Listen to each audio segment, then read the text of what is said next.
Tervitus, te vaatate ettevõtluse turundussaadet Impact 8020 ja mina olen Kristjan Raude.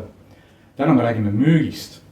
Täpsemalt, kas vanakooli otsemüük sureb välja või mitte. Ühe poole pealt e-kaubandus tuleb tugevalt peale ja tarbija soovib aina vähem, et teda tülitataks. Teiselt poolt otsemüük on ettevõtete ennast tõestanud kui väga efektiivse müügikanalina, kui seda hästi ja õigesti teha. Minu tänased saatekülalised on Aivar Alumets ja Urmas Kandron. Mõlemad peavad müügikoolitaja ametit. Tere tulemast! Tervist! Alustaks siis sellega, et härrased, kui me vaatame, mis on ettevõtte jaoks õigem tegutsemine. Kas see, et kas kõigepealt toodeteenus välja arendada ja seejärel mõelda müügile või kõigepealt müüa maha, näiteks kinnisvara poole pealt plaani peal müüa kõik maha ja siis vaadata, kas maja ka püsti saab. Mis mõtted on? Tere Kristjan, tere kõik kuulajad ja vaatajad. Ma just teen alguse lahti, Aivar, on ju. Minu mõttekäik on iseenesest hästi lihtne, et mina arvan mitte ka kiitmaks müügirahvast või kuidagi prioritiseerimaks müügirolli, aga ma arvan, et kõigepealt tuleb müük ja siis tuleb toode järgi. Et mul on viimasel ajal juhtunud, ütleme, et selliseid seikasid, kus ma olen pidanud olema valideerimisprotsessis. Ja me kõik teame selles mõttes, et midagi ägedat toota, mingit teenust pakkuda on nagu, kui see on sinu südameasi, seda on nagu üliäge teha. Küll aga, kes seda tarbib on ju ja mis hinna eest tarbib, et ma arvan, et see on põhiküsimus täna. Igasuguseid asju võib teha, aga kui sul ei ole sellele tarbijat, siis lõppkokkuvõttes võib nii ägedat asja teha, nii palju aega kulutada, keegi ei osta seda lõpuks on ju. Ehk siis mu mõttekäik on siin, et kindlasti müük on esimene ja müük on ka viimane, nii et selles mõttes jah. Kuulge, Eestis, ma ei tea, kallis saatevaataja, kas sa teadsid, ega Eestis tegeleb otsemüügiga 35 000 inimest. Ma arvan, et selline keskmine linna suurus on nagu vähe väiksem võib-olla isegi, sest ei teagi. Ja 54% eestlastest on otsemüügi teel midagi ostnud. Teie arvates on seda vähe või on seda palju? Ma olen kuulnud seda numbrit erinevas nagu võtmes on ju, küll 25, küll 30, küll 35. Ma arvan, et see on üks väga-väga oluline number. Ma usun siiralt nagu otsemüügi efektiivsusesse. Iga ettevõtja tahaks endale distributsioonikanaliks saada otsemüügi kanalit. Ehk siis tal oleks inimesed, kes läheksid ja taoksid käega vastu rinda. Et see number on suur. Kui vaadata nagu konverentsidel ja üritustel, siis võib-olla neid kõik inimesi ei ole näha, kes väidetavalt selle otsemüügiga tegelevad. Aga ma arvan, et otsemüügiga tegelemine on tõusev trend. See kindlasti ei kao ära. USA turgu vaadates see läheb nagu raketina veel ülesse. Ja ma arvan, et iga ettevõtja tahaks kõige raskem saavutada otsemüügi, ütleme kanalit ja otsemüügi häid inimesi sinna leida. Räägime harjumustest. Igal hea müügimehel tõenäoliselt on mingisugused harjumused. Aivar, sa ise oled olnud otsemüügis väga edukas. Kuuludes rahvusvahelise ettevõtte absoluutsesse tippu oma müügitulemuste poole pealt. Ja mitte üks aasta või mitu aastat järjest. Räägi, kas sa saad meile öelda, et millised harjumused sul seda saavutust tagant aitasid?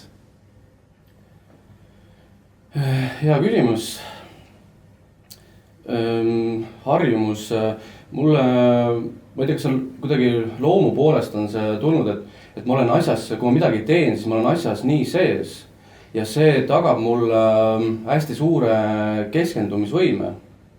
Ja ma olen suht laisk inimene, mulle ei meeldi väga palju õppida. Ma usun, et neid inimesi on veel, et kes on laisad, kellel ei meeldi õppida, kõike seda. Aga jah, see keskendumine ja häälestamine ja selle käigus tekib selline võitja mentaliteet, et ma ei soovi kaotada, vaid vastupidi, ma ei keskendu mitte kaotamisele, vaid ma keskendun võitmisele ja selle kliendi alistamisele. See kõlab võib-olla halvasti, aga see ei ole päris üks ühele niimoodi mõeldud. Urmas, viimasel ajal oled tuntud videoblogi müügiminutid pidajana. Neid on tüki siin mitukümmend juba su välja tulnud. Tänuväärne tegevus igal juhul. aitäh komplimendi eest. Ütleme niimoodi, et ka mina jätkamaks Aivari mõttekäiku häälestus on ju. Tegelikult häälestus on kõik. Loomulikult toode ja teenus peab olema kvaliteetne. See peab olema nagu tagatud see, mille eest sa välja seisad on ju. küll aga kõik hakkab häälestusest ja iseenda häälestusest ja nendest samadest sa ütlesid rutiinid või harjumused, et ma olen viimased pool aastat tegelen nagu siis rutiinide juurutamise ja selle uurimisega, et kuidas siis nagu head rutiinid endale saada ja mul on üks tore äpp on telefonis, millega ma teen siis iga päev 12 rutiinset tegevust. 12 tegevust jah, mida on väga palju, sest öeldakse, et võta 3 endale ette, aga kuna mina olen ka mugav ja laisk ja ma muidu vist istuks ja vaataks mööduvaid autosid, kui ma ei paneks endale ülesandeid, on ju. Siis see on mind väga palju aidanud ja kui ma ütlen vaatajatele või kuulajatele üks äge tegevus või üks äge rutiin, mida iga päev teha, on tee ühele inimesele hea teeninduse eest südamest komplimenti. Rääkides müügiminutitest, miks ma üldse müügiminutit tegema hakkasin, oli see, et laiendada seda oma mugavustsooni või tekitada endale ebamugav tunne. Ja minu jaoks ebamugav tunne oli see, et hakata kaameraga üksi rääkima. Kujutada ette, et sind kuulab nagu palju inimesi, alguses kuulas ma ei tea 3 inimest, 4 inimest. Aga sa pead rääkima, sa pead suutma oma mõtet väljendada ja minu nagu eesmärk oli see, et ma loeksin nagu ühe korraga ilma mingite kattideta loeksin nagu oma mõtte ära. Ja see paneb su aju teistmoodi tööle, see paneb sind ette valmistama, nagu üks sõber ütles, et sa pead olema esmaspäeva hommikul nagu heas vormis, maganud ja puhanud ja hea tujuga, on ju. Ja loomulikult sinna juurde mõtted ka, nii et ma arvan, et üks hästi suur osa, nii nagu Aivar ütles, et müügiinimesest häälestamine, kuidas sa häälestad ennast, millised protseduurid või protsessid sa ennem teed, millega sa hommikut alustad, kelle sa õhtul magama lähed, on ju. Sa oled teinud oma elus mitmeid erinevaid tegemisi, täna sa oled läinud müügikoolitaja ameti peale. Jaa. Ega see koolitaja amet ei ole kõige kergem amet maailmas. Sa annad alati endast 200-300% ja vastu saad, kui 100% saad vastu on nagu väga hea. Siis on väga hästi saad. Miks sa selle valiku tegi? Ma ütlen ausalt, ma aastal 2001 teadsin juba, et ma tahan saada koolitajaks. 2001, ma olen rääkinud erinevatele koolitajatele, need vangutavad pead ütlevad, aga mis kohe siis ei hakanud, on ju. Et isegi rahvusvahelised koolitajad ütlevad, et kuule, et see Urmas siis ei tea, et kuidas koolitusmaailm hakkab, et sa hakkad inimestele rääkima seda, mida sa veel ei tea. On ju, sa õpid nende pealt ja siis teiste kogemusi jagad kogu aeg edasi, on ju. Ma ütlesin, ma ei taha niimoodi, et ma tahan nagu elada oma elu nagu võimalikult nagu mitmetahuliselt. Sellepärast olen ma olnud ka erinevates organisatsioonides andnud nii palju, kui mina olen osanud ja kui ma tunnen, et ma hakkan ennast kordama, siis ma olen edasi liikunud. Ehk siis selleks, et rääkida millestki, peab sul olema kogemus. Oled sa nõus, nagu sa pead olema näinud erinevaid situatsioone, nii halbasid, häid, keskpäraseid, erinevate juhtidega läbi käinud, on ju, saanud aru, mida nad ootavad, on ju. Selleks, et sa suudaksid aidata inimest kiiremini rajale. See on minu nagu mõttekäik ja mõttelend. Jah, et kui räägime koolitaja tööst ja tegevusest, aga siis selle eeldus on see, et sa ise oled neid 1000 kordi neid tegevusi, mis müügi esindajaga seotud on, rohujuure tasandilt läbi tegemine. Kuulge, te kui müügiprofid ja müügikoolitajad, kuidas siis teie õpetussõnade järgi teha müüki niimoodi, et nii müüja kui ka ostja jääksid diiliga rahule, mitte ainult peale diili koheselt, mitte ainult 14 päeva jooksul, vaid ka pikema perioodi jooksul ja soovitaks seda edasi. Ütleks, et kuulevad, see oli kõva müügivend. See on jumalast hea küsimus, ma arvan, see on iga müügiinimese kõige tähtsam küsimus, et mina arvan siinkohal, et esiteks sul miks peab paigas olema, miks sa teed seda. Et ma siin kuulasin hommik Anuga ja Mart Laar rääkis seal, on ju, et kui sa ei tee seda asja südamega, see paistab kõigile välja, see paistab igale inimesele välja, see paistab ka igale kliendile välja, on ju. Ja sellepärast ma nagu kannustan inimesi otsima nagu õiget toodet, mis sulle sobib, on ju, mis päriselt sind ka kõnetab, on ju. Sulle meeldib see, sa elad selles maailmas sees, on ju. Esiteks see, teiseks see kindlasti sinu enda isiklik miks, et kus tahad välja jõuda, on ju. Et kui sa tahad kogeda või nagu professionaalseks saada selles valdkonnas, siis see on ju sinu rada, on ju. Et väga paljudel müügiinimestel seda miks ei ole paigas, sa tuled lihtsalt raha võtma, see on soft landing sulle, et sa kukud käppadele, on ju, sulle antakse mingisugune kiire raha ja see tundubki sulle hästi lihtne raha. Oled sa nõus, Aivar, et müüki tulles sulle nagu tundub, et see raha tuleb hästi lihtsalt, ei tule. See raha tuleb su hinge pealt, on ju, et kas sa oled nagu selles valdkonnas pühendunud või sind tõmbab see või tõmba. Kuulge, aga räägime müügitasudest. Väiksel ettevõttel on suhteliselt lihtne, tõenäoliselt tahetakse värvata müügiinimest ainult tulemustasuga. Pappi pole ju. Suur ettevõttel on, peavad olema autod, peavad olema mobiilid, arvutid, reisikulud, põhipalgad ja siis võib-olla natuke tulemustasu ka veel otsa. Et kui juht vaatab meil saadet, kes plaanib endale väga head müügiinimest võtta endale, siis kuidas moodi üles ehitada müügiinimese kompensatsiooni nii-öelda siis süsteem, et ta nagu päriselt ka toimiks ettevõtte kasuks ja ka müügiinimese kasuks? Jah, ma võin alguse lahti teha selles mõttes, et minu kogemus on nagu või nagu naljakas situatsioon on see, et kui sa räägid nagu ettevõtjaga ja räägid sellest kompensatsiooniplaanist, on ju. Ja kui see on selline, ütleme, et mugav mõlemale, on ju, et see on turvaline ettevõtjale, sa tead, et inimesel on kõik tema vajadused on kaetud, ta on rahul, on ju, ja ka mugav töötajale. Ma kindlasti valiks ka selle poole, et oleks mugav töötajale, on ju. Siis ettevõtja nagu kipub kaitsma oma kompensatsiooniplaani kohe, et mul on kõik hästi. Selles mõttes, et inimesed püsivad ja kõik on hea, aga nad ei nagu murra välja. Sellepärast, et see osa, mida nad sealt provisjoni või kuidas iganes mingi lisatasu juurde saavad, see on nii pisike, et see ei motiveeri nagu kedagi liigutama, on ju. Ja millegi pärast tekib kohe siuke kaitsereaktsioon, et ma pean midagi ringi vaatama, et kõik on väga hea. Ei ole väga hea, on ju. Väga hea on siis, kui see osa, me võime siin visata erinevaid protsente, 60, 40, 40, 60, selle üle vahet. Püsitasu osa nagu tulemustasusse, on ju. Küsimus on selles, et see peab olema nagu iga sinu müüdud ühiku eest pead sa saama mingi provisjoni. Ja kui see on arvestatav provisjon, siis ilmselgelt ettevõtjale on parem maksta suuremat provisjoni ja väiksemat püsiosa.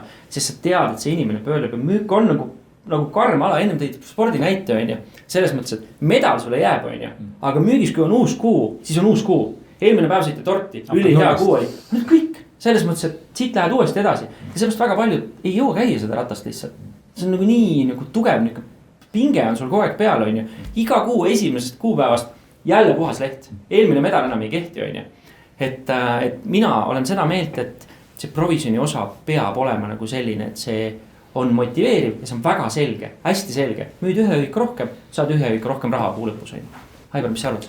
No mina arvan seda, et mis ütleb minu kogemus, et ma ei tegelikult, usun, et sina ka Urmas midagi arvamusi pealt ei tee, et ja mina isiklikult ei ole kunagi nagu põhipalka saanud. Mõned kuud siia-sinna, kus on ekseldud, otsitud midagi, ma ei arvesta seda. Ja isiklikult ei ole ka inimestel, keda oled oma meeskonda värvanud, põhitasu maksnud, kuid mõned kuud hiljem nad teenivad väga korralikult juba Eesti keskmist, üle keskmise tasusid ja aasta 2 jooksul nad teenivad 1000 eurosid ja see on minu edulugu selles mõttes, et ma olen suutnud nad õpetada müüma. Kuidas ikkagi siis valida seda müügi superstaari endale? Müügimees teatavasti peaks oskama müüa ja esimene asi, mida ta intervjuul müüb, on iseennast ja oma kogemusi oskusi. Samas kui vaadata B2B valdkonda, müük võib kesta aasta 2 müügiprotsess on ja iga kuu ta ütleb sulle, kõik on kontrolli all, ma suhtlen, ma network'in, ma teen, ma möllan. Kuidas moodi ikkagi valida seda nagu teemati? Ma jätkaksin siinkohal, et ongi see, et kui sa soovid valida endale teemantit, siis kui sa raha eest saab osta teemantit, aga üldjuhul on niimoodi, et ettevõtluses sa võid suure rahapakiga minna ja üle osta või alt osta või kust iganes leti alt, siis üldjuhul see ei käi ikkagi niimoodi, et sa peaksid võtma seda, et sa pead otsima endale inimest. Sa pead olema valmis siis mähkmeid vahetama. Sa pead olema valmis selleks.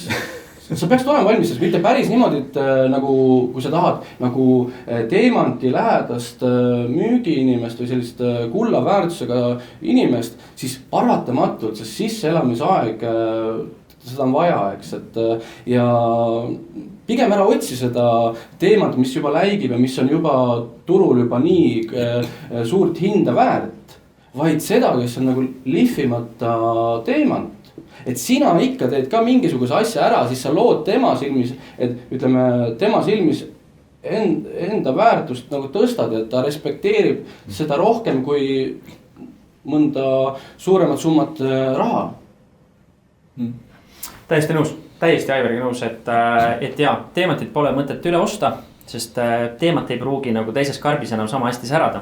Ma lisan veel ühe komponendi sinna juurde, et räägime töövestlustest, räägime nagu inimese pühendumisest, et meil tulevad nooremad generatsioonid peale, ma jube palju uurin neid, et aru saada, mis see trendijoon on, on ju.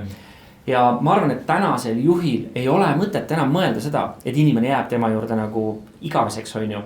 et ma käin ja pildistan nagu tänutähe üritusi ja antakse neid kuldseid nõelasid, et 40 aastat organisatsioonis on 30 aastat, 20, see on läbi, seda enam ei tule, see ajast on läbi, on ju. Küsi ausalt selle inimese käest, miks sa oled siin, miks sa, kas sind kõnetab mu toode, mu teenus, mu ettevõte, mu suhtumine või mis sinu jaoks, mis see teekond on, kauaks sa plaanid jääda, on ju. Kui sa alguses selle teed avatult ära, on ju, see on nii suur võit, mõlemad pooled ei ole mingid vale ootusi, on ju, selles mõttes.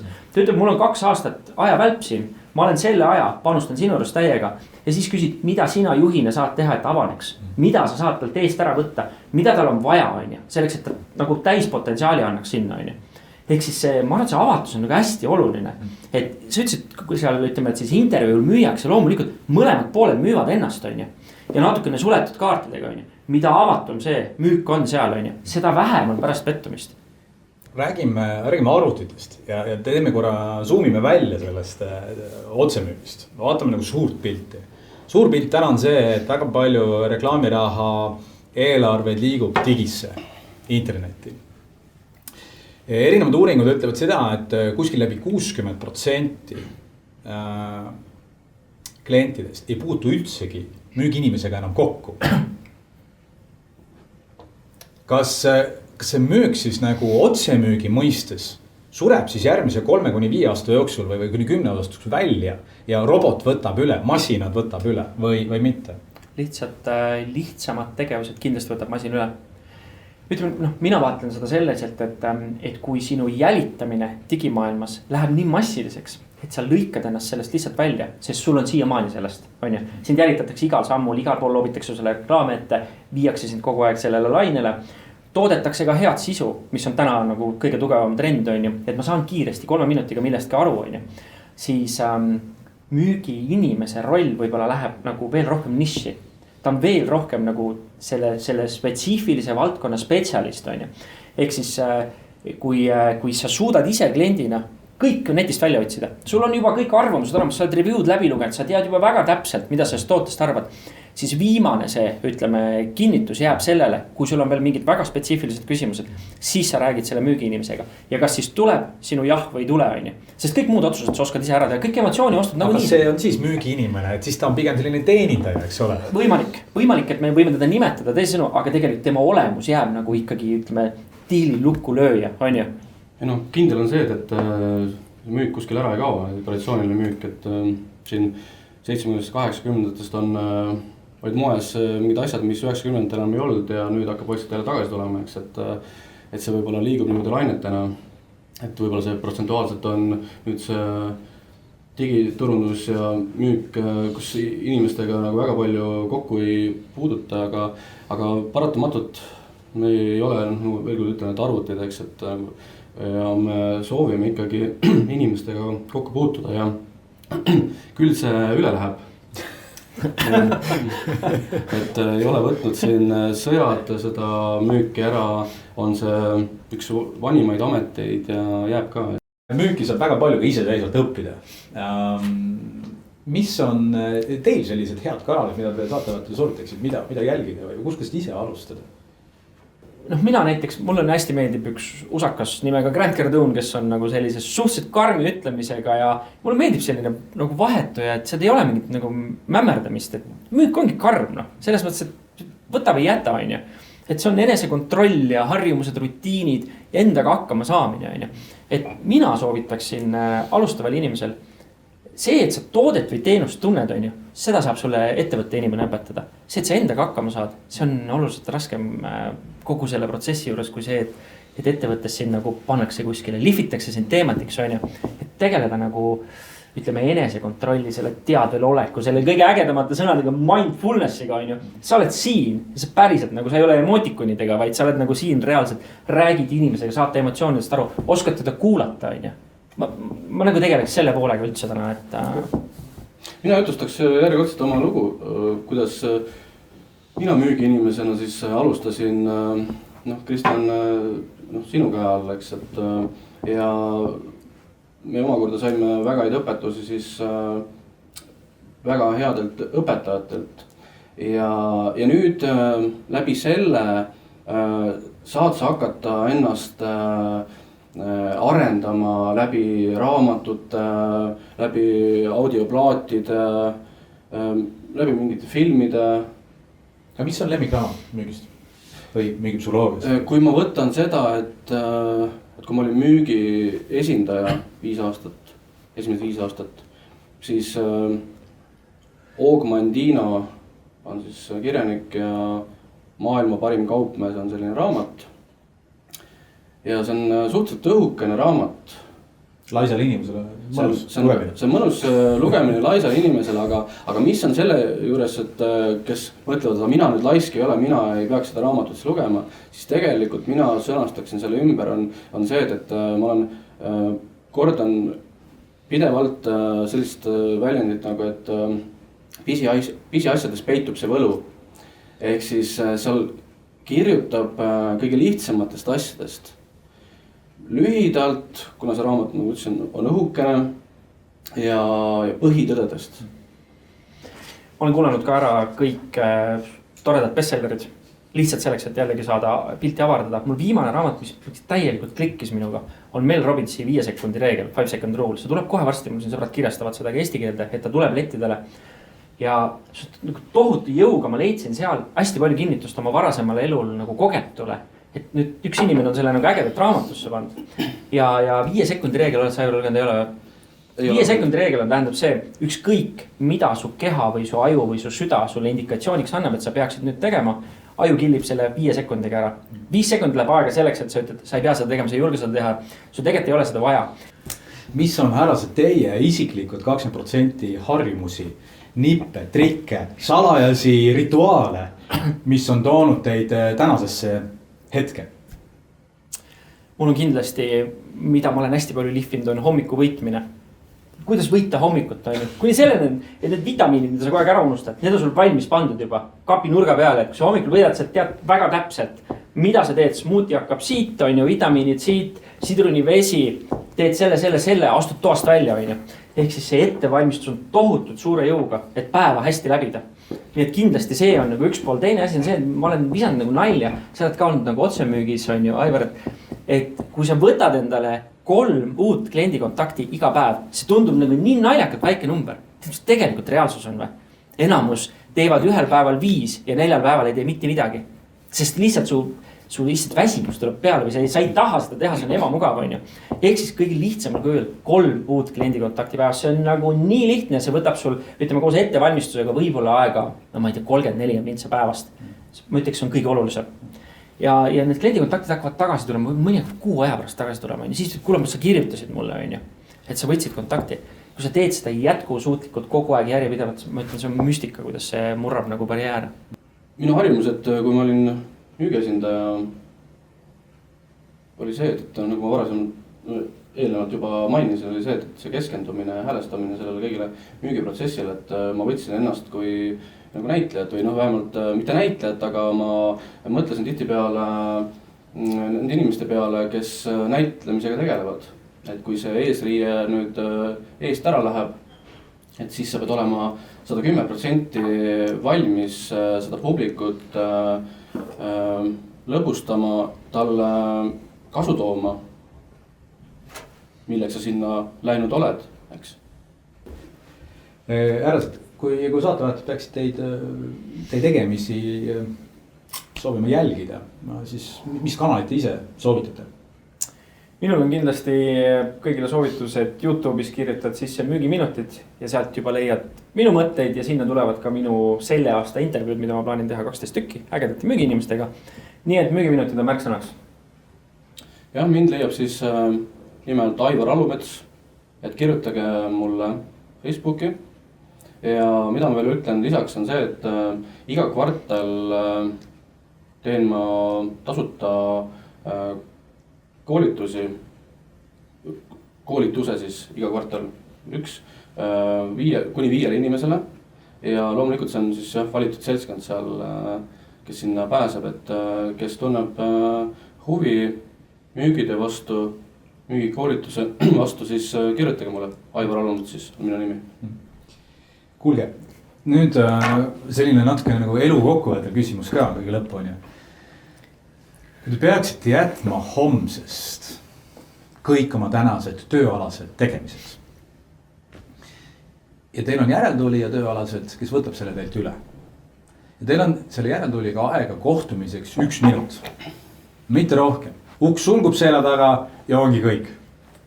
siis kuidasmoodi te selle 1 minuti sisustaksite ja mida te talle konkreetselt ütleksite? see on küll hea küsimus. 1 minut. ma arvan, et mina annaksin talle edasi selle mõtte, et 2 kõrva, 1 suu. kuula hästi palju ja mõtesta seda enda jaoks lahti, mida sa kliendi käest kuuled. ja siis loomulikult eksi nii palju kui võimalik. reaalselt, see on ainus, mis töötab. sest see eksimine lõhub sinu barjääre. ja sul on ebamugav, sul on vastik olla, aga ainult see viib sind edasi. nii et jah, kuule ja eksi. see, mis sa teed, et tohi see tahe kõrgel ja ära kunagi anna alla, et kui sa tahad seda midagi, see miski, mis sulle väga meeldib, siis tea seda, et sa võid mõelda, et ma loobun sellest, aga et ma mitte kunagi seda ei tee. väga hea. härrased, suured tänud teile saatesse tulemast. aitäh sulle. suur tänu sind ka vaatamast. jäta siis meelde, et võida hommikuid ja astu lavale ja tee oma parim show iga päev, iga kord, kui sa lavale astud. ja nii sa saadki parimaks. igal juhul, kui sul saade meeldis, kindlasti räägi sellest oma sõpradega, jaga seda, jälgi meid kodulehel ja sotsiaalmeedias ja kohtume järgmisel korral.